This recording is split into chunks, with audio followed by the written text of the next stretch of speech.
নাগরিকত্ব সংশোধনী আইনের প্রতিবাদে বুধবার কালো দিবস পালন করল তিপ্রামথার ছাত্র সংগঠন টিএসএফ।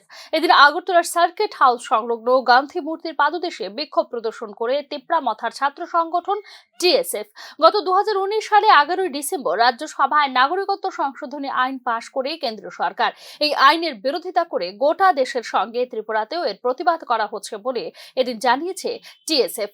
উল্লেখ করা যেতে পারে, নাগরিকত্ব সংশোধনী আইনের প্রতিবাদে উত্তর পূর্ব রাজ্যগুলিতে এদিন কালো দিবস পালন করে নর্থ ইস্ট স্টুডেন্ট অর্গানাইজেশন বা এনএসও। আপনারা জানেন সেম 2019-এর 11 ডিসেম্বরে আজকের এই দিনটিতেই সিএ রাজ্যসভাতে পাস হয়েছিল ইন্ডিয়ান গভর্নমেন্ট। তো সেটার বিরুদ্ধে আমরা তখন আন্দোলন করেছিলাম সেই বিলটির বিরুদ্ধে। তো যাই হোক, তবুও ইন্ডিয়ান গভর্নমেন্ট সেটা পাস করে নেই।